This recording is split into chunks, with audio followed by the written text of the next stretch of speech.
আসসালামু আলাইকুম সম্মানিত দর্শক শ্রোতা, সবাই কেমন আছেন? আশা রাখি সবাই ভালো আছেন। প্রাথমিক শিক্ষক নিয়োগের তৃতীয় ধাপের ফল ফের প্রকাশের দাবি। এখানে তৃতীয় ধাপের যে ফল প্রকাশ করা হয়নি সেটির যে রায় দেওয়ার ঘোষণা দেওয়ার সিদ্ধান্ত অনেক আগে থেকে হওয়ার কথা, কিন্তু এখনও হয়নি। এ প্রসঙ্গে তৃতীয় ধাপের সুপারিশপ্রাপ্তরা ফের প্রকাশের দাবি জানিয়েছেন। এর প্রসঙ্গে এখানে বিস্তারিত কি বলা হয়েছে আপনাদের মাঝে জানিয়ে দেওয়ার চেষ্টা করব। আশা করি ভিডিওটি মনোযোগ সহকারে শেষ পর্যন্ত দেখার চেষ্টা করবেন।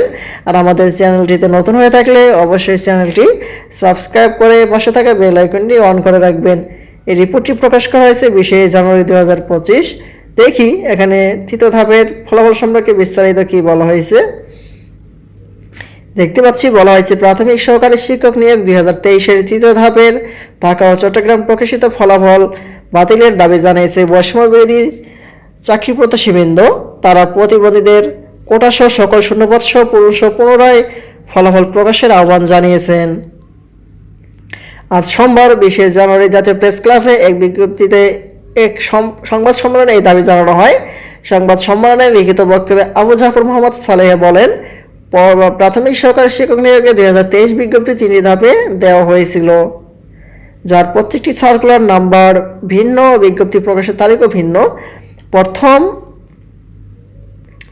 ও দ্বিতীয় ধাপে চূড়ান্ত নিয়োগ কার্যক্রম সম্পন্ন হয়েছে, কিন্তু তৃতীয় ধাপের জুলাই অভ্যুত্থানের যে প্রধান এজেন্ডা ফ্যাসিস্ট রিজমের তৈরিকৃত দেশের সকল সরকারি চাকরিতে সকল বৈষম্য দূর করার লক্ষ্যে হাইকোর্টের নির্দেশনা জনপ্রশাসন কর্তৃক জারিকৃত প্রজ্ঞাপন অনুসরণ না করে প্রাইমারি তৃতীয় ধাপ 2023 ঢাকা চট্টগ্রাম বিভাগের ফলাফল প্রকাশ করায় আমরা 149 জন মহামান্য আদালতের দ্বারস্থ হয়েছি।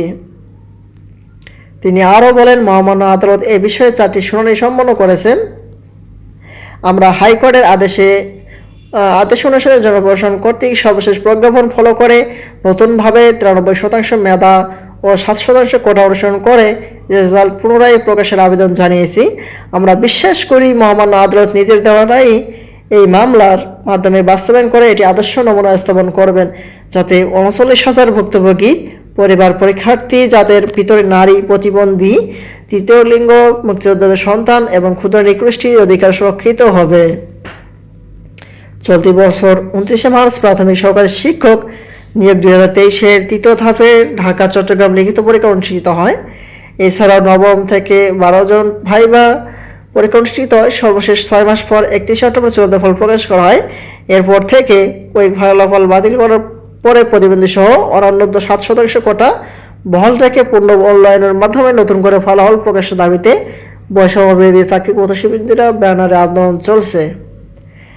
এখানে আন্দোলন যে চলছে তৃতীয় ধাপের ফলাফল প্রকাশের জন্য, সেটি সর্বশেষ আপডেট। পরবর্তীতে তৃতীয় ধাপের সকল আপডেট নোটিশগুলো পেতে আমাদের চ্যানেলটিকে সাবস্ক্রাইব করে রাখবেন। আজকের মতো এই পর্যন্ত। সবাই ভালো থাকবেন, সুস্থ থাকবেন। ধন্যবাদ সবাইকে। আসসালামু আলাইকুম।